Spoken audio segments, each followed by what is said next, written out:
Olá, meu nome é Jorge Guerra Pires. Eu sou doutor em Engenharia da Informação, focado em Bioinformática. Ultimamente, eu tenho escrito vários livros.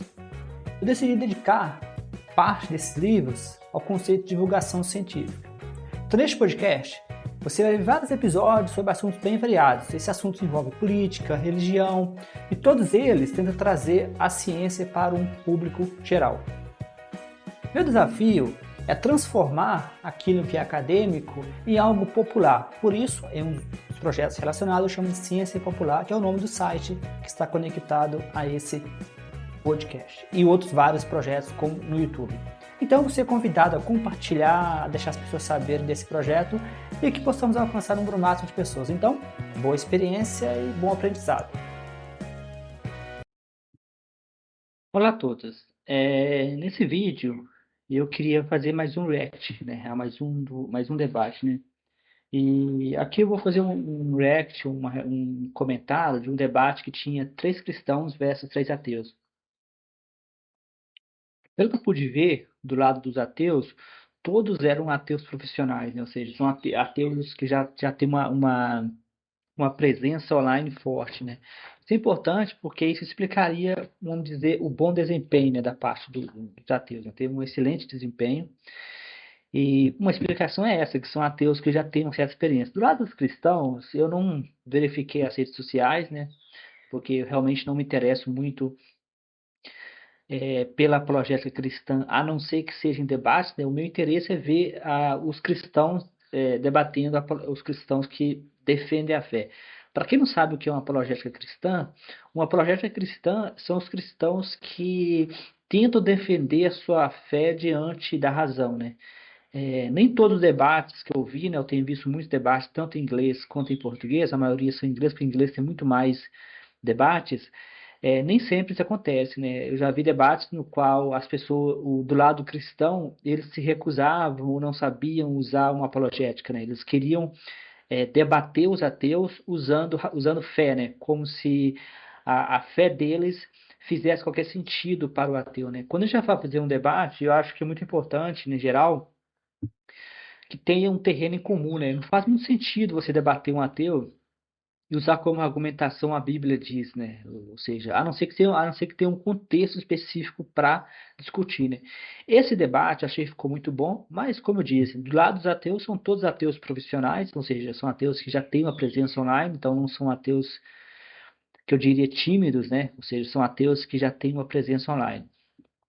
Do lado dos cristãos, eu não verifiquei as redes sociais, mas me pareceu que pelo menos um deles era um cristão profissional, porque dava para perceber que ele tinha uma apologética muito forte, né? Forte no sentido, não no sentido de que é nova, no sentido de que geralmente a apologética cristã, ela costuma ser uma repetição de argumentações. É como se eles dissessem, vamos repetir isso na cabeça dos ateus até os ateus aceitarem. Mas geralmente eles não têm muita criatividade, né? Geralmente eles não a apologética não muda, né? Por exemplo, como nós vamos ver, eu não vou comentar todo o debate, né? O debate teve um total quase 4 horas, né? Eu recomendo, né? Achei um excelente debate, achei que as pessoas saíram muito bem.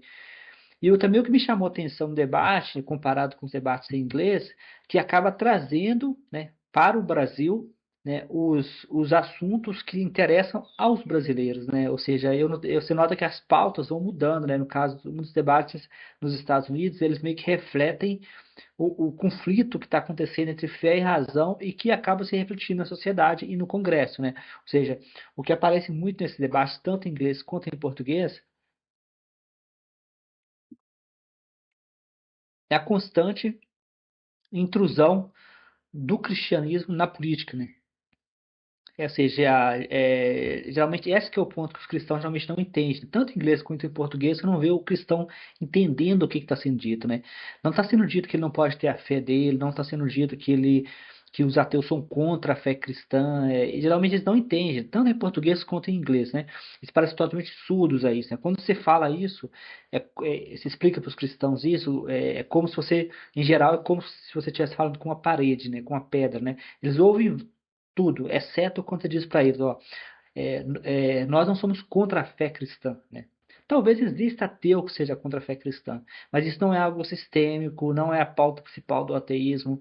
não está sendo a pauta debatida. A pauta debatida, geralmente, é o caso da influência cristã na política. Por exemplo, eu não vou comentar isso aqui hoje, mas eu vou só mencionar rapidamente. Tem uma sessão que eles gastaram uma boa sessão discutindo a presença da bancada evangélica na política. Os cristãos estavam na cabeça deles, eram três cristãos, os ateus estavam dizendo que a bancada evangélica não podia existir, não deveria existir, né? E não era isso que estavam dizendo. Estavam dizendo o seguinte, que a bancada evangélica não deveria usar a fé para criar leis, né? Ou seja, tem uma diferença entre você anular a bancada evangélica, mas eu acho que não deveria existir, mas não era esse o ponto discutido lá, né? O ponto discutido lá era se a bancada evangélica deveria ou não legislar em nome da fé. Geralmente eles não ouvem, né? Uma solução que foi apresentada, que me parece uma solução também problemática, é de ter outras bancadas, né? Esse tipo de solução, ele não resolve o problema, ele cria mais conflito. Por quê? Se a bancada evangélica não existisse, né, o evangélico ainda poderia ser eleito, né? Ninguém está falando que evangélico não vai ser eleito, né? Só que é um pouco bizarro que ele seja eleito para defender a Bíblia, né? Ou pautas cristãs, né? Como se isso fosse parte do. Existe uma diferença entre você defender algo importante para você, mas que é do bem comum, né, que deveria ser a ideia do Estado, e você defender algo para o seu grupo, né? O cristianismo é uma religião tribal, né? Ele funciona no tribalismo. Todo cristiano, se prestar atenção nas histórias bíblicas, né? A escravidão, por exemplo, muitos cristãos argumentam que a Bíblia é contra a escravidão, mas se você prestar atenção, a Bíblia é contra a escravidão contra o seu povo, né, que era o hebreus, né? Ou seja, é um comportamento tribal, não há nada de universal na Bíblia. Quando Jesus Cristo ajuda, né? Quando Jesus Cristo ajuda a Canaína, né? A mulher que ele chamou de cachorro, mas cachorro tinha um significado específico na época. Eram pessoas que não eram do grupos acho que os judeus, os hebreus, tinham um grupo específico, que era o povo escolhido. Jesus claramente não estava sendo universalista, né? Ele estava dizendo que devemos ajudar todas as pessoas, devemos ajudar os nossos, né? Então, quando o cristianismo fala em ajudar as pessoas, está se referindo aos deles, né? Todo discurso cristão, ele é um discurso tribal, né? Porque ele não consegue ver o outro, né? E fica evidente nos debates, né? Quando o pessoal falou de a bancada evangélica legislar, a pessoa não estava dizendo que a bancada evangélica não deve existir, apesar de que eu acho que não deveria existir, né? Porque existe uma diferença, e novamente os cristãos não ouvem, né? Eles não conseguem separar e falar, tu não pode ter a bancada até, então não pode ter a bancada X, a bancada B. Existe uma diferença entre você ter uma bancada laica, né? Que busca o bem de todos, né? E você tem uma bancada religiosa, né? É diferente. Os cristãos, eu já vi vários debates, fazem comparações, tanto em português quanto em inglês, né? Para ser justo, né? Eu já vi, quando fala inglês, não é britânico, né? Esses debates em inglês acontecem nos Estados Unidos, né? Que é um terreno fértil para a projeto cristã muito forte nos Estados Unidos, né?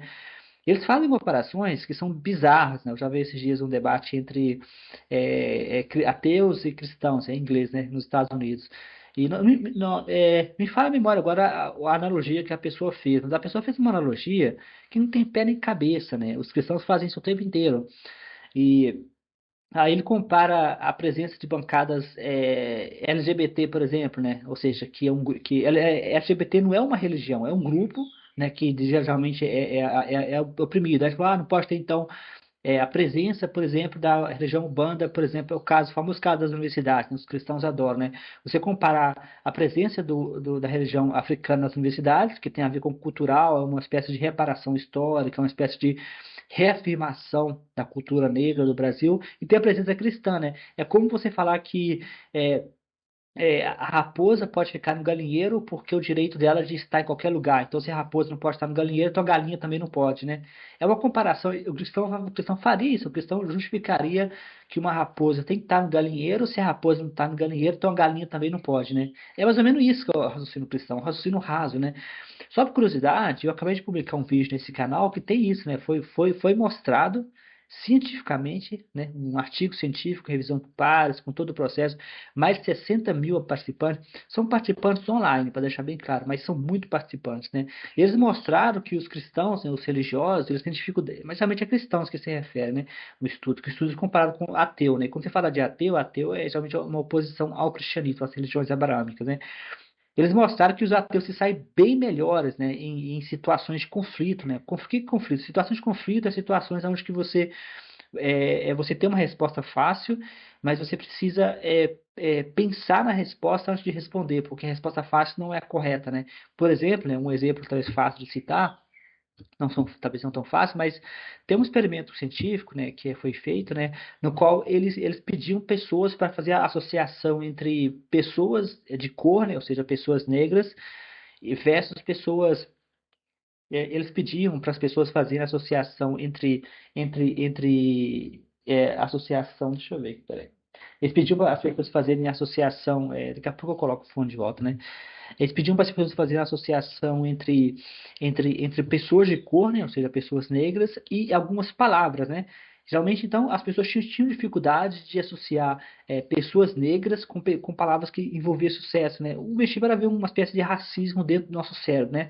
Eles encontraram que mesmo pessoas que defendem o direito dos negros, ou seja, pessoas que trabalham com ONGs, né? Ou seja, o objetivo da pessoa é defender os negros, essas pessoas também tinham um racismo, um preconceito. Só que esse preconceito não aparecia nas respostas, né? Eles apareciam no tempo médio de resposta, né? O tempo médio de resposta era maior, né? Mesmo para pessoas que defendiam a questão negra. Uma explicação para isso, usando a psicologia, é que a pessoa precisava pensar antes de responder, que é exatamente isso que o estudo do ateísmo mediu, né? O que é pensar?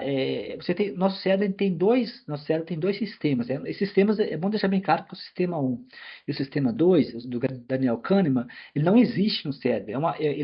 Como o próprio Daniel Kahneman explicou, você não vai encontrar isso, você não vai encontrar isso no seu cérebro. Não existe uma partição física. É uma espécie de teoria, né, de como o cérebro funciona, né? Então, essa teoria diz que nós temos duas partes do cérebro, o sistema um e o sistema 2, né? O sistema um ele é lento, ele é intuitivo, ele é rápido, ele é preconceituoso, ele é basicamente aquela pessoa que pensa sem falar, né? O sistema 2 ele é mais lento, gasta mais energia. Então, geralmente, o sistema 2 ele é ativado quando a gente precisa pensar duas vezes antes de responder, né? Então, eles encontraram que mesmo pessoas que defendem a questão negra, elas precisavam, em geral, pensar, né? Perdão, vou pegar aqui. Elas precisavam, em geral, pensar antes de responder, né? Ou seja, eles conseguiam medir um atraso na resposta. O que isso quer dizer, esse atraso na resposta, né? Esse atraso na resposta que esse pessoal mediu, isso quer dizer que mesmo pessoas que defendem o direito dos negros, né, e isso não aparece na resposta, aparece no tempo médio, que é questão de segundos, né, parece que é uma questão muito pequena, mas dá para ver, a pessoa precisa pensar. O que a pessoa está fazendo na cabeça dela? Na cabeça dela, ela tá reescrevendo o cérebro, né? Ela tá ativando o sistema 2. E o sistema 2 ele só funciona se você treinar ele continuamente, né? O sistema 2 ele é um sistema que exige mais energia, exige mais tempo, então ele exige treinamento, né? É assim que a gente vence preconceitos, é assim que a gente melhora em alguma coisa, né? Por exemplo, quando você está com algum hábito meio bizarro e talvez um hábito da fala, né? Por exemplo, a famosa graças a Deus, ou mesmo ateus às vezes soltam uma dessa, né? Por quê? É cultural, né? Isso é o sistema um, né? O sistema 2 aí quando a gente quer meio que evitar que o sistema, a gente quer meio evitar que o sistema, a gente quer meio evitar que o sistema um controle a gente precisa criar hábitos de ativar o sistema 2 que é exatamente isso que o estudo mediu, né? O estudo mostrou que e também tem a ver com o debate também, né? Parte do debate, né? Eu não vou reagir a todo debate agora, né? Mas parte do debate envolveu também a questão se a fé ela limita as pessoas ou não, né? Os cristãos, como sempre, disseram que não limita, né? Os ateus disseram que limita. Esse estudo com mais de 60 mil pessoas que eu publiquei aqui nesse canal do YouTube para vocês um vídeo, né? Publiquei para vocês gravei o podcast usando a inteligência artificial. Ele mostra que atrapalha sim, né? O que eles mostraram? Eles mostraram que mais de 60 mil pessoas, incluiu ateus, religiosos com diferente entonação de religiosos, desde religiosos mais fundamentalistas. Eles fizeram um estudo bem, bem completo e com muita coisa, né? Eles compararam, por exemplo, diferentes níveis de religiosidade, né? Desde o religioso mais dogmático até o religioso menos dogmático. Então, comparar a faixa de se você acredita em Deus, se você é um ateu convicto, né? Então, eles compararam muita coisa. E eles observaram, por exemplo, que Quando a gente está em tarefas, uma das coisas que eu observaram, quando a gente está em tarefas do dia a dia, né, que são aquelas tarefas rotineiras, aquelas tarefas mais fáceis, tanto o cristão quanto o ateu, não teve religioso, mas eu acho que em geral ele estava referindo a cristão, né? Ou melhor dizendo, eu teria que checar o artigo, mas eu acho que ele estava se referindo a religiões que acreditam em Deus, né, abraâmicas, né? Porque se você falar ateu, tem que ter alguém que acredita em Deus do outro lado, né? Então eu preciso checar o artigo, mas eu acho que se referiam a religiões abraâmicas, mas vou chamar de religioso, mas depois eu vou checar essa informação.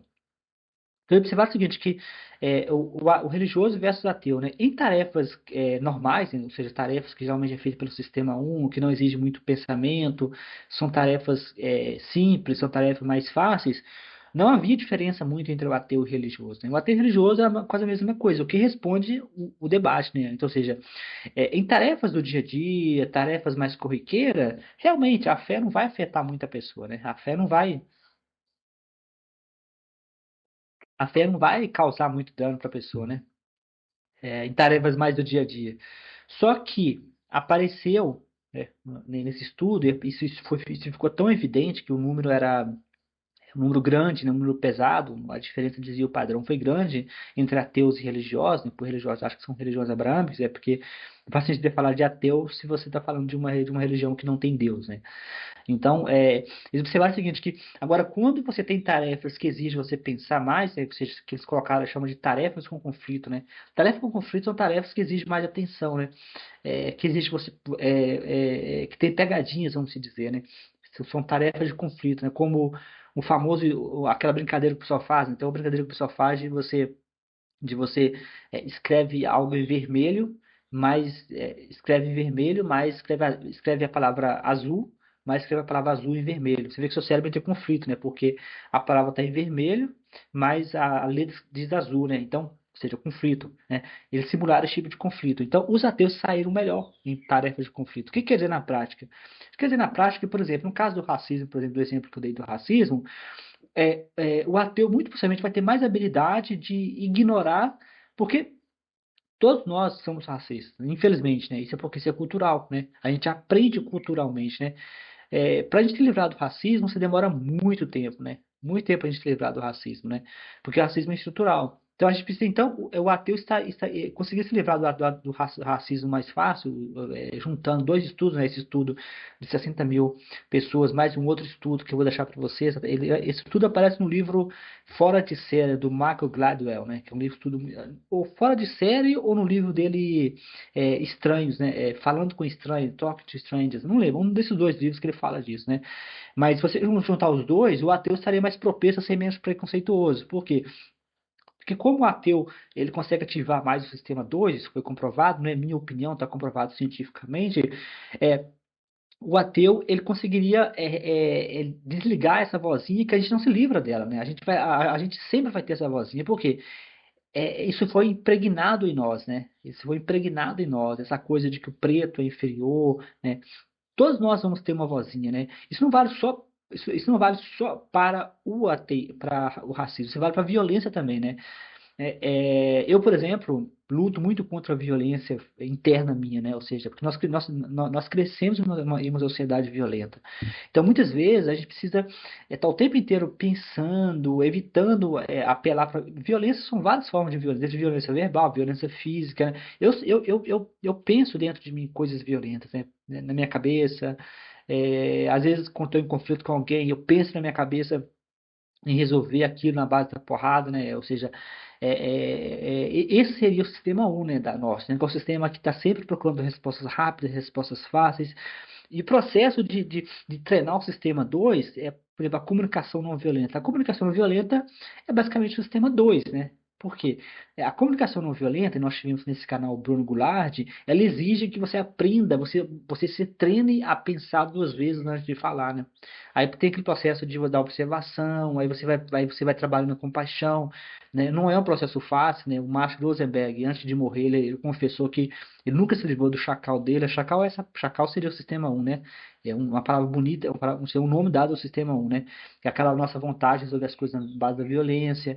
Então, o próprio Marshall reconheceu que ele nunca se livrou do chacal. A gente nunca vai se livrar, possivelmente, de certos instintos, né, mais violentos. Então, quando o religioso fala de que a fé não limita, apesar de que a resposta clássica, né, a resposta clássica é a ciência, né, e é uma resposta boa, né, talvez eu aborde isso nos próximos vídeos, ou talvez agora, não sei. A resposta clássica é a ciência, né, que é uma boa resposta, mas uma resposta talvez um pouco menos clássica seria essa, né, esse estudo com mais de 60 mil pessoas. Esse estudo mostrou que quanto mais dogmático você for, que geralmente é uma pessoa de fé, né? Fé tem a ver com dogmatismo, né? Quanto mais de fé você for, maior a chance que você seja dogmático. Isso aí. Então, quer dizer que está limitando, né? Eles fizeram até um teste de QI, né? Eles fizeram, na verdade, uma projeção, né? Foi uma estimativa, se haveria alguma diferença de QI entre pessoas mais religiosas e menos religiosas. E acharam a diferença. Cara, era uma estimativa, né? Eles não calcularam o QI da pessoa, era uma espécie de projeção usando o modelo. Mas que dava para ter uma ideia. Então, basicamente, o estudo mostrou isso, né? De que eles fizeram até uma coisa muito interessante, eu gostei muito, né? Eles fizeram um estudo bem detalhado, né? Eles fizeram uma coisa bem interessante. Eles mostraram, por exemplo, que eles compararam os apóstatas, né? Que é aquelas pessoas que deixaram a religião, versus aqueles que se converteram, né? Isso eu achei bem legal, né? Porque eles compararam aqueles que saíram da fé, né? E aqueles que foram para a fé, né? Ou seja, pessoas que cresceram em famílias seculares, né? Famílias não religiosas e se converteram depois, versus pessoas que cresceram em famílias religiosas e depois viraram ateias, né? Achei bem interessante essa parte, porque isso mostrou que tem um efeito assim, né? A fé não causa nenhum dano. Não, mostrou assim, as pessoas que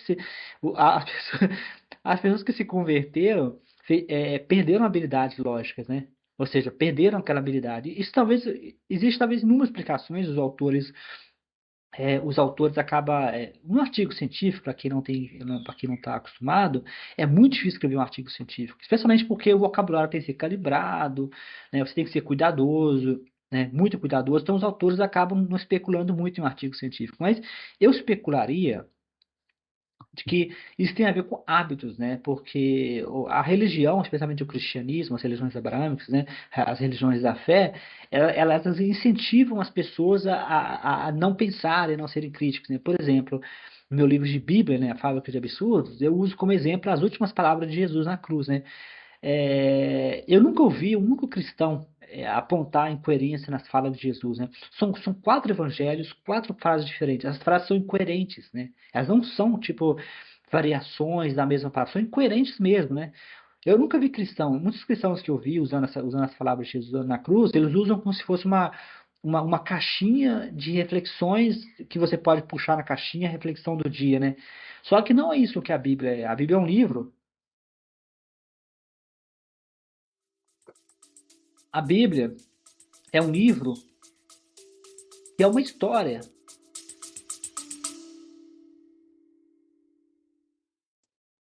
Olá, nós vamos fazer uma pequena pausa no show, né? Nós vamos voltar em breve.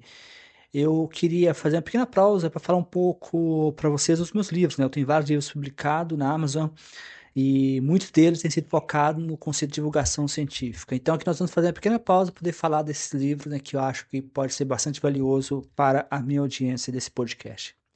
O primeiro livro que eu gostaria de sugerir para vocês seria a Bíblia, um livro científico, né? Seria a Bíblia, um livro científico, é um livro que aborda os absurdos bíblicos do ponto de vista científico, né? Será se a gente pode levar a sério a Bíblia do ponto de vista científico? Eu não fico em somente críticas, piadas, memes, eu faço uma conexão com o mundo moderno, né? Com como a ciência mais recente responde às perguntas. Então, eu acho que é uma excelente leitura para vocês, né? Para quem gosta de uma boa leitura. Então, seria a Bíblia um livro científico, é um livro que usa a Bíblia como um ponto como uma alavanca, né? Para a gente poder falar de ciências mais modernas, né? Quando a Bíblia foi escrita, muito possivelmente, com certeza, na verdade, né? O conhecimento que nós temos hoje, né? A vasta gama de conhecimento em genética, astrologia, física, não existia. Então, como que nós podemos, se a gente fosse atualizar a Bíblia, né? A Bíblia é um livro sagrado, então a gente não pode atualizar a Bíblia, mas se a gente fosse atualizar a Bíblia, né? Quais seriam os conceitos científicos que deveriam ser colocados para que o livro fosse atualizado, né? Mas nós sabemos que é um livro sagrado, por ser um livro sagrado não pode ser atualizado, né? A ideia é essa, de que um livro sagrado ele é eterno até o fim, né? Então, mas se a gente pudesse atualizar quais seriam os conceitos que deveriam entrar na Bíblia, né? Quais seriam os conceitos modernos em genética e várias áreas científicas, né? Então, hoje eu deixo para vocês nesse episódio a dica do livro Seria a Bíblia um livro científico, né? Então, abração a todos e vamos voltar ao show.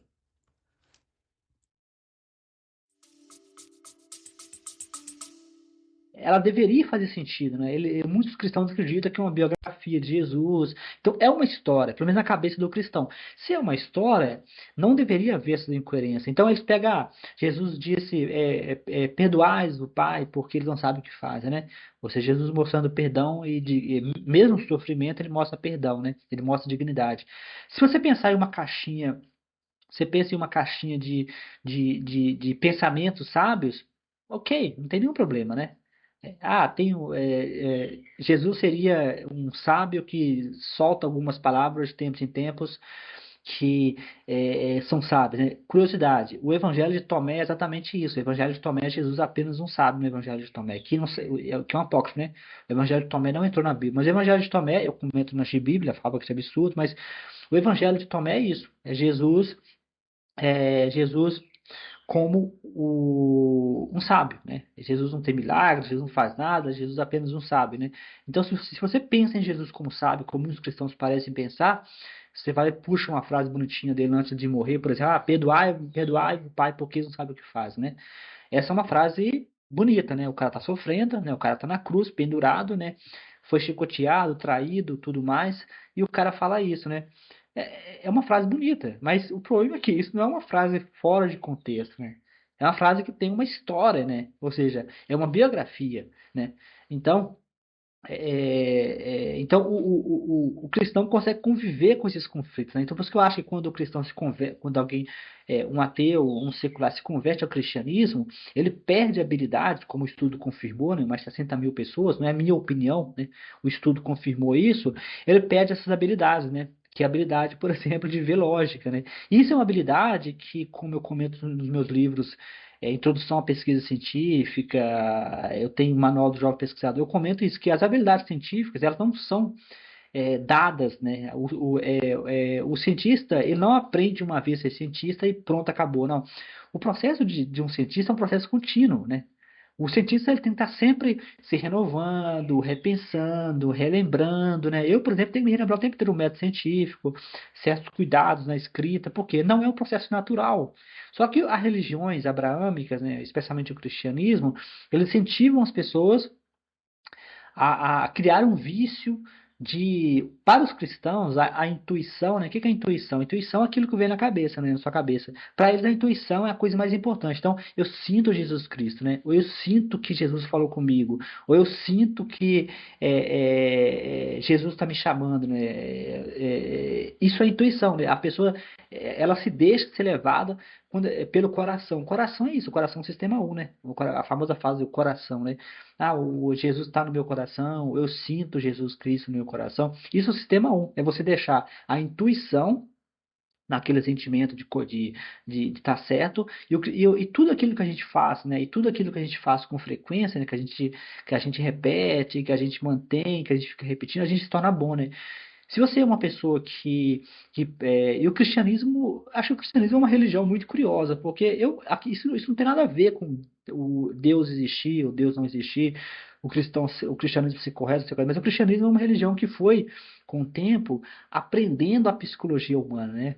E é fato, né? Muitos cristãos dizem, né? Eu já ouvi essa frase mais de uma vez, até pessoalmente, né? De que se o ateu quiser ter fé, é só ele praticar a fé que ele vai ter fé. Um pastor uma vez disse isso para mim, é verdade, né? A fé, como qualquer coisa na vida, como a razão também, né? Você ser uma pessoa racional, uma pessoa crítica, uma pessoa que pensa, isso leva tempo, né? Isso leva prática, né? Da mesma forma, você ser uma pessoa de fé, você precisa praticar, né? E é exatamente isso que acontece, né? A religião, quando a pessoa se converte, o estudo confirmou isso, a pessoa perde a habilidade crítica, né? Lembrando, novamente, para deixar bem claro, que nesse estudo, os cristãos, os religiosos, né, e os ateus saíram muito bem, iguais, né? Não houve muita diferença, a diferença os ateus saíram um pouco melhor, mas muito pequena, em tarefas do dia a dia, né? Ou seja, tarefas que que você pode fazer, né, de forma contínua sem ter muito conflito interno, né? Conflito interno é quando você precisa pensar, né, por exemplo, a questão do racismo, por exemplo. O racismo é uma coisa que exige muito racismo, machismo, qualquer tipo de coisas que é muito fácil, né? Ou, por exemplo, quando a gente julga uma pessoa, né? Não julgar uma pessoa é muito difícil, né? A gente precisa de um autocontrole, ou não xingar, ou não. Então, ou seja, o autocontrole. Ele é uma coisa muito importante, né? E o cristianismo não valoriza isso, né? O cristianismo não valoriza a autorreflexão, o cristianismo é uma religião de submissão, né? De fé e submissão. Então, no debate, quando eles falam de a fé limitar as pessoas, os cristãos, como sempre, não concordam, né? O cristianismo gera uma cegueira, mas limita, né? Esse é o caso clássico, né? Esse é o caso clássico, perdão, esse é um caso diferente, né, do estudo científico. O caso clássico, né, é o caso das limitações científicas, né? Por exemplo, cristãos resistindo à teoria da evolução, né? Uma das teorias mais importantes da biologia, mas os cristãos, em geral, resistem, né? Existem casos, o Richard Dawkins fala muito desses casos de alunos que tampam o ouvido, né, para não ouvir teoria da evolução. É simplesmente bizarro você demonizar uma teoria científica, né? É muito bizarro você demonizar uma teoria científica. Tem os casos, por exemplo, nos Estados Unidos, que é muito comum. O Brasil, nem tanto, que o Brasil não é um país muito forte em tecnologia, né, em ciência, né? Os Estados Unidos, infelizmente ou felizmente, é um país que ele tem essa liderança na ciência, né? Mas nos Estados Unidos, por exemplo, é conhecido que os cristãos são contra células-troncos, né? Ou seja, pesquisa em célula-tronco, né? Pesquisa em células-troncos tem um impacto muito forte na cultura. Pode, por exemplo, ajudar pessoas que não conseguem andar, né? Pessoas que sofreram paralisia, que estão em cadeira de rodas, né? Uma das promessas do estudo de células-troncos é que essas pessoas possam começar a caminhar, né? Ou seja, porque as células-troncos elas conseguem substituir qualquer célula, só que os cristãos, eles, eles são contra, né? Eles barram isso, né? Aí tem, assim, a questão do que aparece em outro debate em inglês, né? Da questão dos direitos reprodutivos das mulheres, né? Que é uma coisa que aparece no debate. Apareceu nesse debate a questão dos LGBT, né? E tudo isso é por causa da fé. Então a fé limita, sim, as pessoas, né? Ela limita, por exemplo, cria conflitos artificiais, né? Esses conflitos entre LGBT é um conflito artificial que não interessa a ninguém. O conflito contra a devolução não interessa a ninguém. Teve o caso que eu comentei nesse canal da Pascoal, né, Jane Pascoal, que criou todo um conflito com o professor, né? Ou seja, imagina a situação, o professor fazendo o trabalho dele, né? Aí o professor ensina que antes era comum e depois era comum. Aí a Natália Pasternak juntou com outros deputados e começaram a atacar o professor, né? O professor, não lembro, né? Mas imagina a situação, o estresse que esse professor recebeu, né?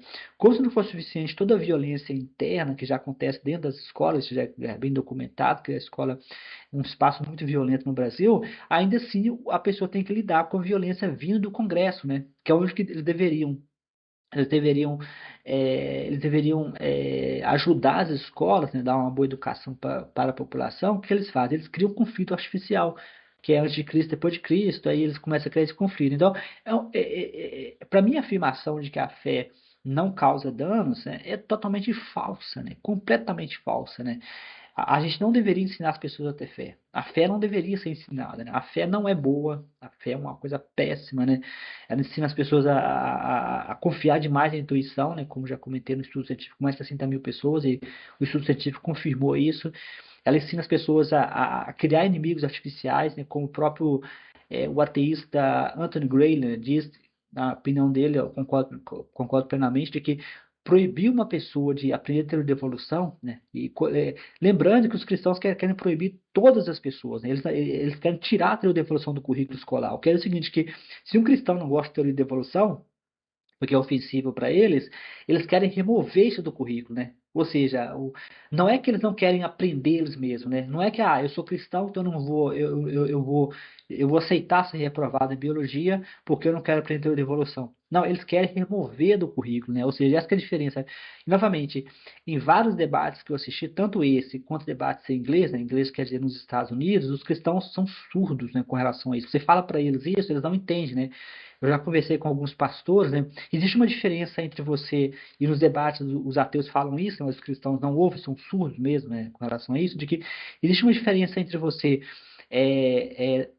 você tem uma fé, né, que você é um cristão e você não quer fazer aborto, né, você é uma mulher cristã, evangélica, e você não quer fazer aborto, e você passar uma lei que proíbe todas as mulheres de não fazer aborto, né? Tem uma diferença, só que os cristãos não conseguem ver essa diferença, né? E tem outra coisa também que aparece nesse debate, é que você nunca vai ver o cristão admitir, né, o cristão admitir, por exemplo, de que ele tem. Você vê essas coisas horríveis acontecendo, feitas pelos cristãos, mas você nunca vê os cristãos admitindo, né, que a famosa falácia de nenhum escocês verdadeiro. Né? A falácia de nenhum escocês verdadeiro, ela funciona da seguinte forma, né? O seu tio diz que é escocês, né? Só que você acha na sua cabeça que todo escocês coloca açúcar no mingau, né? Só que seu tio escocês não coloca açúcar no mingau. Então você conclui que seu tio não é escocês. Note que você criou a definição do escocês, mas você não está disposto a mudar a definição, né? Você elimina seu tio, dizer que ele não é escocês verdadeiro, porque ele não coloca açúcar no mingau. No caso dos cristãos, né, é isso, né? Toda vez que um cristão faz uma besteira, ele não é cristão de verdade. Né? Os cristãos falam, os cristãos lá da Idade Média não eram cristãos de verdade, né? Mas aqueles cristãos, eles sabiam muito bem o Antigo Testamento, o Novo Testamento, como o próprio Samuel destaca, né? Eles sabiam na Bíblia, né? Não é que havia duas Bíblias, a Bíblia lá da Idade Média e a Bíblia moderna. Não, a Bíblia é a mesma, o livro é o mesmo. Então, esse mesmo livro que foi usado para justificar a escravidão, queimar mulheres vivas, queimar os cientistas vivos, né? A Bíblia é a mesma, né? Ah, mas aqueles não eram cristãos de verdade, né? Aí eles falam, mas o KKK, né? Ku Klux Klan, né? Que grupo cristão violento norte-americano dos Estados Unidos, mas eles não são cristãos de verdade. Não, eu acho simplesmente bizarro, porque se uma pessoa me diz que é cristão, eu tenho que aceitar. Né? Não faz sentido eu dizer, uma vez eu fiz uma pesquisa científica para o meu livro Ciência para um Cientista, volume 2, Religião, no qual eu peguei vários países, né? Peguei o nível de ateísmo dos países e plotei um gráfico, né? Então eu comparei contra várias variáveis, né? Uma das variáveis que eu comatei é violência, né? Ou seja, eu peguei o índice de violência de cada país e comparei com o nível de cristãos do país, né? E foi positivo, né? A correlação. Isso quer dizer na prática de que quanto maior o número de cristãos do país, maior o número de violência o índice de violência.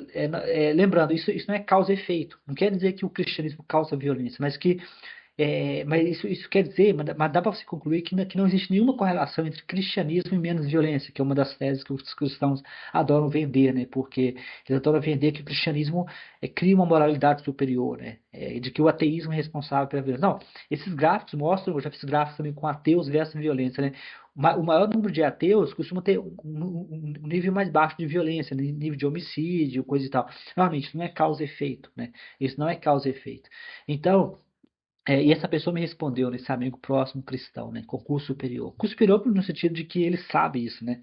Ele muito possivelmente estudou isso, ele é engenheiro, então ele deve ter estudado isso em algum ponto, né? Sobre correlação, causalidade, a gente aprende isso no curso de engenharia, né? É super básico para um engenheiro saber o que é correlação e o que é causalidade, né? Ele disse para mim, tem que saber se eles são cristãos de verdade, né? Eu falei para ele e reitero, se eu fizer uma pesquisa científica de rua e alguém me disser eu sou um cristão, não cabe a mim questionar se você é um cristão de verdade. Eu já fiz esse tipo de pesquisa, né? E você pergunta a pessoa, com qual religião você se identifica? A pessoa diz, eu sou evangélico, né? Eu sou católico. Não cabe a mim fazer um interrogatório na pessoa e dizer, mas quantos dias a semana você frequenta a igreja, né? Quantos dias... aqui nesse debate, o cara tentou, eles sempre fazem isso, né? Eu já vi tanto em português quanto em inglês, né? Eles tentam definir o cristão de verdade, né? Aí no debate a pessoa fala, mas aí você vê a definição variando, né? Eu já vi debate tanto em português quanto debate em inglês, né? Aí eles tentam, né? Eles tentam dizer, né? Eles tentam dizer, por exemplo, que no caso desse debate, mas a definição varia, né? Cada debate eles vão falar uma coisa, né? Mas nesse debate o rapaz tentou dizer que o cristão de verdade é aquele que ama, né? Aquele que ama o próximo, né? Esse que é o cristão de verdade, né? A piada é que isso parece muito com o Peterson, né? Jordan Peterson. Jordan Peterson também tenta fazer a mesma coisa. Ele tenta dizer que tudo aquilo que as pessoas fazem pertence ao cristianismo, né? Amor ao próximo, bondade, né? Teve esse debate com Martin, né, no qual ele tenta dizer que o ateu de verdade é aquele ateu lá do Dostoiévski, né? Dostoiévski, né? que eu acho que o Ivone, dos irmãos Karamazov, né, no qual ele fala que aquele é um ateu de verdade, né? Ah, o que que é um ateu de verdade para você, né? Aí ele compara com o cara lá. O cara era um psicopata, né? Matou, acho que não li a história, mas já ouvi falar, parece que o cara mata o próprio irmão porque não tinha fé, porque ele era racional, né? Mas aquele é um psicopata. Na cabeça do cara, um ateu de verdade é um cara psicopata, doente mental, sabe? E o Mate responde bem. Eu fiz uma postagem em inglês sobre isso, né? Tá em inglês, mas é bizarro você pensar que aí o rapaz fala também que no debate de que o cristão de verdade é aquele que ama o próximo, né? Isso é muito vago, né? O próprio Bertrand Russell, né, Bertrand Russell, no livro Por que Não Sou Cristão, isso foi há 100 anos atrás, o Bertrand Russell se viu na obrigação de definir um cristão, né? Isso é 100 anos atrás, né? Porque ele começa o livro Por que Eu Não Sou Cristão definindo o que é um cristão, né? Porque não tem como você falar, eu não sou um cristão, né? E você usar as definições vagas que eles usam, né? Ou usar a falácia do escocês verdadeiro, né? Porque o cristão, ele é cristão até ele fazer besteira, até ele fazer merda, né? Quando ele fizer merda, ele não é cristão de verdade, né? Então, o Bert Lawson, né? Porque eu não sou cristão, ele começa definindo, né? Ele fala que um cristão precisa respeitar três parâmetros, né? Ele define três parâmetros. O primeiro parâmetro que ele define é que você precisa acreditar na imortalidade, né? De que você vai viver para sempre. Isso não é específico do cristianismo, por isso que ele usa três parâmetros, né? Não é específico do cristianismo, os muçulmanos acreditam nisso, os próprios hinduístas acreditam em versões de imortalidade, com reencarnação. Você precisa acreditar em Deus, que também não é específico do cristianismo, né? O hinduísmo, o islamismo, vários que acreditam em Deus. E o terceiro parâmetro, que é específico do cristianismo, são três parâmetros, né? Mas eu tenho um terceiro, né? O terceiro que é específico do cristianismo, né? Que é acreditar em Jesus Cristo, né? Como o homem mais sábio de todos, né? Ou pelo menos muito sábio, né? Isso que define o cristianismo, né? Cristianismo vem de cristão, né? Por exemplo, os muçulmanos também têm Jesus Cristo. Só que no caso dos muçulmanos, Jesus Cristo não é uma figura central. Ele é um profeta, né? Então isso que separa o cristianismo, né, de outras religiões. Aqui no cristianismo, como no próprio nome diz cristão, o cristianismo se torna que Jesus Cristo é a figura central. Só que aí quando você começa a ver esses debates, eles começam a definir o cristianismo de uma forma totalmente vaga, né? Ah, o cristão é aquele que ama o próximo, como o cara definiu lá, né? Eu já vi resposta quando o outro lá respondeu um debate de que é aquele que segue a Bíblia, se você comparar, mas é totalmente vago, porque uma pessoa que segue a Bíblia, né? Por exemplo, sei lá, dá um exemplo, porque aí também é controvérsia, porque tem cristão que aceita o Antigo Testamento, tem cristão que não aceita o Antigo Testamento, né? Eu estava vendo um debate agora sobre o Sam Harris versus um apologético cristão, aí ele comparando os tipos diferentes de cristão. Tem cristão que nega o Antigo Testamento, tem cristão que não nega o Antigo Testamento, né? E fica uma bagunça, né? Mas vamos supor, por exemplo, o cristão que aceita o Antigo Testamento, né?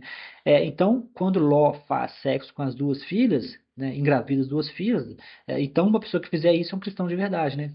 Óbvio que o cristão vai falar que não, né? Eu estou dizendo o seguinte, que usar a Bíblia simplesmente para classificar o cristão de verdade está ferrado, né? Existem inúmeras coisas bizarras na Bíblia, né? Tanto no Antigo Testamento quanto no Novo Testamento. Então, se você for, o próprio Paulo fala da mulher ser submissa, né? De que a mulher não pode exercer autoridade sobre o homem, que a mulher não pode ensinar. Então, assim, aí você vai dizer que é um cristão de verdade, né? E tem isso, né? A Tracy Harris, né? A Tracy Harris, ativista ateísta norte-americana, né, estadunidense, ela comentou que um dos motivos que ela abandonou a igreja batista, né? Virou ateia, foi por causa disso, porque ela ela estava num grupo cristão, batista, né? E ela chegou em uma posição de poder dentro da igreja, né? Dentro da organização da igreja, né? Ela comentou que algumas pessoas derrubaram ela porque descobriram, porque argumentaram que aquilo não era um valor cristão, né? O valor cristão seria uma mulher assumir posição de poder sobre o homem, né? E eles tiraram ela da posição de poder. Ela falou que foi ali que ela começou a sair fora da igreja, né? Já viu que não dava mais para ela, sabe? Isso não é totalmente incomum, né? Aqui no Brasil mesmo, aqui acho que se não me falha a memória, foi no canal do ativista Asteu do Brasil, se me fala a memória foi com Isadora, acho que Isadora Bernardes, né? Se me falar a memória, eu preciso conferir isso. Mas ela comentou também algo parecido, né, de que ela via situação no grupo religioso dela, eu preciso conferir essa informação, no qual a mulher não podia pregar na igreja se não tivesse um homem presente, né? Talvez seja me confundido quem falou isso, mas ela achou um absurdo, né? Porque basicamente é o seguinte: mesmo que houvesse uma mulher muito competente ali na igreja, ela não podia pregar. É, a mulher não podia pregar. Então, assim, se por exemplo, você estivesse na igreja, se você estivesse na igreja, né? Se você estivesse na igreja e o pastor saísse, né? O pastor que é um homem, não poderia pregar, né? É extremamente bizarro isso, né? De que vamos lembrar que o Evangelho de Maria Madalena, eu falo muito do Evangelho de Maria Madalena no livro de Bíblia, falo que é absurdo. No Evangelho de Maria Madalena era era uma pessoa que pregava, era uma liderança religiosa cristã, né? Inclusive, no Evangelho de Maria Madalena era muito próxima de Jesus, né? Então, diferente do Evangelho tradicional, no qual Maria Madalena é apenas uma puta, uma prostituta, quebrada, que joelha nos pés de Jesus Cristo, o Evangelho de Maria Madalena era colocado como uma mulher sábia, né? Que Jesus era muito próximo, compartilhava. Então, se mostra o seguinte, que claramente o cristianismo é muito complexo, porque o cristianismo ele não consegue fazer autorreflexão, né? Eu nunca conheci um único cristão, tanto em debates quanto pessoalmente, que fez uma autorreflexão na minha frente, né? A autorreflexão é você aceitar um- uma falha e pensar junto soluções, né? O que você vai ver entre os cristãos, tanto em debates online quanto pessoalmente, que eles vão aceitar uma falha, quando aceitar, né? O que raramente eles aceitam, né? Mas quando aceitar, eles vão criar uma desculpa, né? Por exemplo, uma vez eu estava conversando com um rapaz da Assembleia de Deus, né? E eu comentei com ele sobre a questão do LGBT, né? E ele me disse, né? Ah, realmente é um problema, né? Aí, como sempre, vem a resposta. Mas a minha igreja, né? Sempre a minha igreja é melhor, né? Mas a minha igreja está melhorando. Devagar, mas está melhorando. É sempre assim. Todos os cristãos fazem isso, mas a minha igreja não faz, né?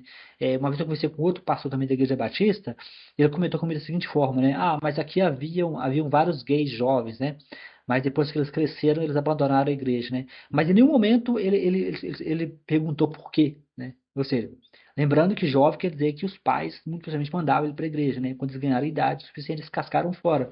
Só que em nenhum momento ele fez uma reflexão, ou comentou, porque você vê claramente ele falava como se a culpa fosse dos gays, né? Dos LGBT, né? Deixa bem claro, ele é uma excelente pessoa, é um pastor muito educado, gentil, mas isso não deixa de lado o fato de que ele está falando uma besteira, né? De que ele está meio que responsabilizando os LGBT por não ficar na igreja, né? Como eu comentei com ele, para mim especificamente, se eu fosse um LGBT, eu não sou, mas se eu fosse, eu nunca ficaria em uma igreja que tem um livro que diz com todos os verbos claramente de que homossexualidade é um pecado, é extremamente difícil, né?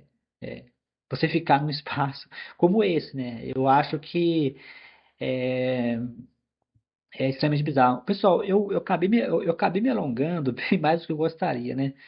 Eu não queria ter me alongado tanto, né? Mas acho que ficou legal, né? Eu coloquei bastante coisa. Eu vou deixar para fazer o React nos outros vídeos, né? Porque senão vai ficar muito longo, né? Mas se vocês observarem aqui, né? Aqui, ó, se vocês observarem aqui, né, se vocês observarem a janela, eu já separei isso na parte de cima, né? Acho que eu acabei desligando o cursor, mas na parte de cima vocês vão ver que tem esses cortes na parte de cima, né? Acho que eu desliguei o cursor, depois eu ver se na próxima vez eu ligo ele. Acho que vocês não vão ver porque eu desliguei. Mas na parte de cima vocês vão ver lá aquelas janelinhas ali, ó, do debate, né? São tesourinhas que eu fiz, né? Eu vou ver se depois eu organizo essas tesourinhas para você, mas eu vou ver se depois eu respondo cada um, né? Ou seja, respondo talvez um pouco. Eu vi todo o debate, são 4 horas, não vou responder todo o debate, mas talvez eu vou comentar. Para mim, acho que a parte mais séria, né? E eu vou responder isso no futuro, são as afirmações científicas, né? Porque os cristãos adoram usar nomes científicos, eles adoram dizer, e depois eu vou trazer para vocês, mas está no debate, mas eles adoram citar nomes, né? Por exemplo, um caso que eu queria trazer depois para vocês é o caso dos ganhadores do Nobel, né? Eles adoram esse exemplo, né? E esse exemplo é tão comum que chega a ser até triste que eles continuam batendo na tecla esse exemplo, né? O exemplo é de que os primeiros ganhadores do Nobel, né, mais de 60%, eram cristãos, o que é fato, né? Isso é verdade, né? Só que eles falam isso como se, porque a discussão era se a fé limita ou não as pessoas, né? Essa que é a discussão, né? A fé limita ou não as pessoas, né? Então eles deram esse exemplo, 60%, 60% dos ganhadores do Nobel eram cristãos, então quer dizer que a fé não limita. Essa argumenta, o rapaz lá que respondeu, né, o ateu, ele começou até bem, mas ele se perdeu na resposta, né? Acho que ele começou bem, mas ele se perdeu, porque ele começou a falar, né, o ateu lá, ele começou a falar ele começou a argumentar de que não existe tribos de ateus, coisa e tal. Isso é fato. Mas isso ajuda mais os cristãos do que os ateus. Por quê? Porque se deu espaço para eles, né? Para eles meio que deu uma brecha para eles atacarem a argumentação. Porque a argumentação de uma tribo hipotética, sem ateu, isso não é culpa dos cristãos, né? Ou seja, é fato, é um fato meio que antropológico, biológico, que seja, sociológico, de que não existe nenhuma tribo encontrada até hoje que seja ateia, né? Todas as tribos, as civilizações encontradas têm um tipo de espiritualidade, não necessariamente um Deus cristão é específico das religiões abraâmicas, né? Vou deixar bem claro. Mas todas as tribos encontradas elas têm um tipo de espiritualidade, algum tipo de abstração, algum tipo de metafísica, sobrenatural. Mas a ideia do Deus abraâmico, de crer, inclusive o livro do John Gray, né, que eu recomendo fortemente, ele fala sobre isso, de que a ideia de que você precisa crer se você crê em algo, ter fé é específica do cristianismo, né? Os cristãos que inventaram essa ideia, né? Muitas religiões, como o próprio John Gray comenta no livro dele, os 7 tipos de ateísmo, elas não exigem você acreditar, né? E é verdade, a fé é específica do cristianismo, né? A ideia de você acreditar no absurdo, de que a fé é a base da religião, é específica do cristianismo, né? Da forma como é colocada. O John Gray coloca isso muito bem com exemplos históricos, mas quando o ateu diz, por exemplo, de que isso aconteceu com 60% dos prêmios Nobel são cristãos. Isso aconteceu, ele comenta sobre tribos, aí ele usa até uma argumentação correta, mas ele não conseguiu argumentar muito bem na minha visão, entendeu? Aí ele fala, para você comparar, você deveria ter uma lista de ateus versus uma lista de cristãos. O problema da forma como ele argumentou é que isso cria uma situação hipotética, né? É impossível a gente criar uma sociedade ateísta, né? Só para fazer o experimento, né? Então, acho que a argumentação ele foi na direção certa, mas por algum motivo ele se perdeu na argumentação. Talvez por causa do debate, é difícil um debate porque você pode ficar nervoso, né? Você pode às vezes, pelo que eu vi vários debates, mas às vezes você pode seguir uma linha de argumentação e depois perceber que aquela linha de argumentação não é muito boa, né? E muitas vezes é difícil ficar voltando, né? Eu acho que um debate fica confuso, né? Então acho que ele seguiu a linha certa, mas se perdeu. Para mim, a melhor forma de argumentar isso, né? Por que que a maior parte dos ganhadores do Nobel eram cristãos, né? A melhor forma de argumentar isso é olhar os fatos históricos, né? O primeiro ponto que você tem que levantar de fatos históricos é que as universidades, inicialmente, exigiam a fé cristã para você fazer parte da universidade. As universidades de elite não aceitavam se você não fosse cristão. Então, a fé cristã, ela era parte... É tanto que universidades famosas, e os cristãos adoram falar isso, né? Acho que, se não me engano, a Oxford tem isso, a Harvard, não sei. As universidades, a Cambridge tem isso, as universidades famosas, o lema deles tem algum tipo de Deus, glória a Jesus Cristo, né? Eles adoram usar isso. Porque as universidades não mudaram o lema, né? Mas por quê? Quando esses lemas foram criados, as universidades eram católicas, tinham influência religiosa, mas aí, perguntar por quê? Porque o cristianismo detinha o poder, né? Ou seja, o poder, não tem como você criar uma universidade se você não tiver dinheiro, se você não tiver poder. Então, ou seja, era mais uma questão de poder econômico, né? E poder, você ter o poder do que realmente uma coisa realmente justa, né? Por exemplo, tem esse experimento famoso, mas que também não famoso, de que eles mostraram que as mulheres são menos inteligentes, porque o crânio da mulher é em média menor, né? Então eles concluíram, se o crânio da mulher é em média menor, então a mulher é menos inteligente. O problema desse estudo é que ele foi feito numa época onde que as mulheres eram reprimidas, né? As mulheres eram impedidas de acessar a universidade, então a falta de inteligência das mulheres que foram encontradas não tinha nada a ver com o tamanho do crânio, tinha a ver com a repressão feminina, né? Essa que é a parte. Então, o fato de não haver ateus não tem a ver com o ateísmo em si, tem a ver com a repressão dos ateus. Os ateus, historicamente, o John Gray faz um excelente trabalho no livro de 7 tipos de ateísmo. Historicamente, os ateus foram perseguidos. John Gray mostra de forma exemplar isso, né? Não tem como você ser uma pessoa Para você chegar a um prêmio Nobel, é uma coisa muito difícil, né? É tanto que não existe prêmio Nobel brasileiro. O Brasil não ganhou o único prêmio Nobel, né? Porque é um processo complexo, né? Tem viés cultural, né? Há uma parte dos Nobéis são europeus, né? Então, você vai dizer que o prêmio Nobel, por exemplo, ele representa a ciência por si, né? Que é o seguinte, que se a maior parte dos prêmios Nobel são europeus e americanos, então os americanos são os únicos inteligentes do mundo. Óbvio que não, né? O Brasil faz ciência também. Não ganhou o Nobel, mas faz ciência. Então, quando você faz esse tipo de comparação, né, como eles fazem, 60% dos cristãos eram 60% dos ganhadores Nobel eram cristãos. Isso ignora a repressão histórica aos ateus, isso ignora o fato de que as primeiras universidades exigiam a crença em Deus, né, como parte, né, você deveria mostrar ser cristão para fazer parte da universidade, então tem todo um histórico por trás. O outro ponto é que o prêmio Nobel foi criado, se não me engano, na Suécia, né? O prêmio Nobel foi criado por europeus, que eram cristãos. Então, ou seja, é bizarro, né? Porque, primeiro, as universidades exigiam que você fosse cristão, e para você ganhar um Nobel, você tem que primeiro ser um universitário, você tem que aprender a ciência. Então, ou seja, a barreira já vinha logo no início, porque se você precisava ser cristão para ter acesso à universidade de elite, né? O que muito possivelmente levaria ao Nobel. Os ateus historicamente foram atacados, foram perseguidos. O próprio Albert Einstein não era ateu, ele era deísta, né? Ou seja, Einstein não gostava dos ateus, ele falava que os ateus, coisa e tal, ele era deísta, mas o motivo dele era mais especificamente como um ateu militante, né? Que ele falava que o ateu militante é dogmático, então você já vê claramente nem Einstein, aquele do Nobel. Aí o outro ponto vem que o próprio Prêmio Nobel foi criado pelo um país cristão, né? Ou seja, apesar de que a Suécia hoje é extremamente laica, né? A Suécia acho que chega a ter 70% de ateus, algo do tipo, mas a Suécia nem sempre foi assim. A Suécia era cristã, né? Protestante, não falando agora. Então, você vê que aí já vai, para poder mostrar com 60%. São só algumas coisas que eu consegui achar de cabeça, né? Estudando, claro, né? Eu já venho pensando sobre isso há bastante tempo. Porque essa argumentação dos 60% é muito comum nos grupos de ateus, né? Isso é uma das argumentações feijão com arroz, né? Eles usam isso com tanta repetição nesses grupos de ateus, né? Falando, para dizer que não há conflito entre fé e religião, né? Primeiro, as universidades exigiam a fé cristã para você fazer parte da universidade. Segundo, os ateus eram perseguidos, né? Então não tinha como se ser um ateu e ganhar visibilidade.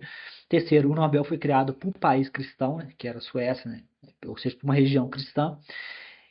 E terceiro, aqui vem também o quarto, na verdade, né? O fato de alguém se declarar cristão não significa que a pessoa acredita em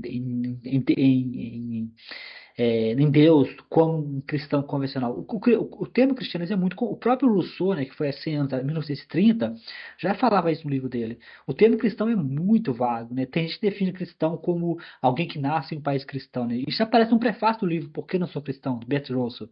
Então você vê que lá em 1930 já era confuso, né? Quando o prêmio Nobel foi dado lá em os 60%, vem lá de 1930, 1930. O prêmio Nobel é recente, né? Foi criado ali no início do século XX, né?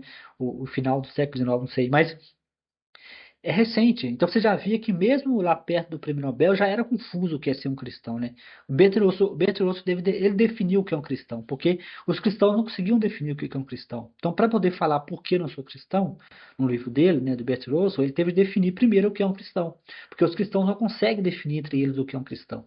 Então, você fala 60% era cristão, isso não diz nada. Isso não diz, por exemplo, se a pessoa é dogmática, se a pessoa é um cristão cultural, por exemplo, o próprio Charles Darwin manteve o cristianismo dele até morrer, né? Ele manteve, mas muitos por questão cultural, a esposa era cristã, então ele continuou frequentando os eventos cristãos, então é muito bizarro.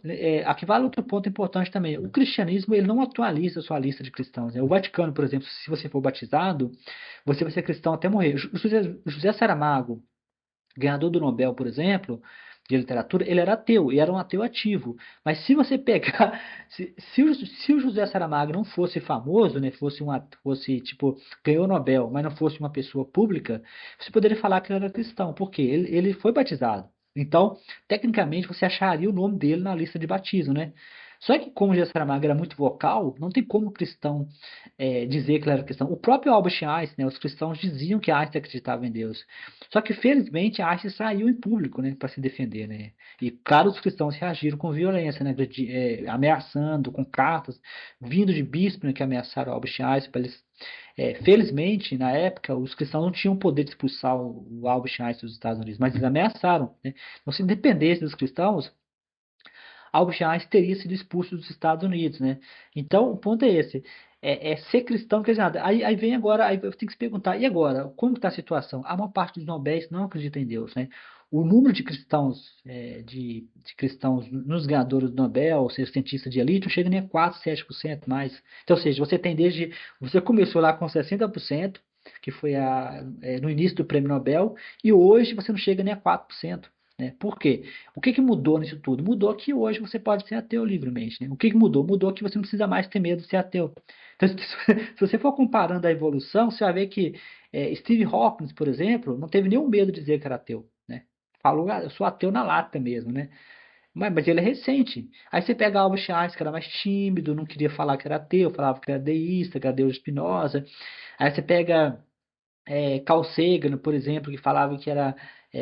As pessoas acusam ele de ser ateu. Já vi pessoas atacando o Carl Sagan, que o Carl Sagan era um ateu dogmático. Não, Carl Sagan era muito educado. Né?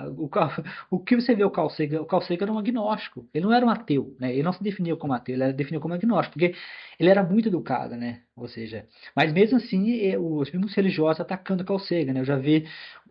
Uma vez eu estava vendo um comentário de alguém que foi acusado de ser como Carl Sagan, né? A pessoa falou, foi o Pirula, né? O Pirula foi acusado, falou, você tá que nem o Carl Sagan, né? E o Pirula falou, para mim é um elogio. Mas vamos lembrar que o Carl Sagan não era um ateísta agressivo, né? O Carl Sagan era super cortês, ele se definia como agnóstico, ele não tinha uma postura mais agressiva, o Carl Sagan não pertencia ao neoateísmo, né? O Einstein também o Einstein nunca. Inclusive, eu estou escrevendo um livro, estou rascunhando, chama Einstein e o Ateísmo, né? No qual eu vou falando sobre isso, né? Einstein nunca atacou o cristianismo diretamente, né? O que Einstein fez, na verdade, no meu livro, o Einstein e o Ateísmo, estou argumentando isso. O que Einstein fez, na verdade, foi esclarecer os rumores de que ele era crente, né? Os cristãos espalhavam que ele era crente, que ele acreditava em Deus. Então Einstein saiu em público para explicar que ele não era ateu, perdão, que ele não era cristão. Então aí os cristãos começaram a agredir, né? Começaram a atacar, né? Chamaram ele de teoria da evolução. Einstein nunca defendeu a teoria da evolução, de que ele dava, um bispo escreveu para ele, volta lá para sua Alemanha nazista com sua teoria da evolução. Einstein nunca defendeu a teoria da evolução. Você vê o nível do pessoal, né? Esse nível não mudou muito, não mudou muito. Você vai nos debates, sabe, o mesmo nível rasteiro, né, de confundir teoria da evolução. Por exemplo, eles confundem muito Big Bang como Big Bang. Big Bang diz que nada veio do nada, né? Mas o Big Bang não diz nada disso. O Big Bang apenas diz que o universo é expandindo, né? Somente isso, né? Então, é isso, pessoal. Eu pretendo voltar talvez no futuro, né? Reagindo mais especificamente. E talvez eu queria falar um pouco depois nos próximos vídeos sobre Isaac Newton, né? Eles usaram muito exemplo de Isaac Newton, né? É um exemplo muito batido, mas é um exemplo que vale a pena a gente falar nos próximos vídeos. Então, abração a todos e até os próximos vídeos. Você acabou de assistir mais um episódio do meu podcast Ciência para Não Cientista. Você pode entrar em contato comigo no e-mail jorgeguerrapires@yahoo.com.br, no e-mail jorgeguerrapires@yahoo.com.br. É bom sempre lembrar que eu tenho vários livros na Amazon, no Google Books. Esses livros estão em formatos bem variados, como formato impresso, e-book, Kindle, audiolivros. Então, você tem toda uma gama de escolha. Existe sempre a opção de fazer uma doação, oferecer um suporte para que eu possa manter o podcast em versão premium e possa manter os episódios por um período maior do que 3 meses, ou até mesmo deixar vários episódios maior do que 2 horas por mês, que é o meu limite. Então, eu te convido a fazer doações para o e-mail, o mesmo e-mail que eu falei anteriormente, que é jorgeguerrapires@yahoo.com.br, jorgeguerrapires@yahoo.com.br. Então, muito obrigado e continue no podcast para ver os próximos episódios e não deixe de compartilhar com seus amigos, com pessoas que possam se interessar. Um grande abraço, até mais, Jorge.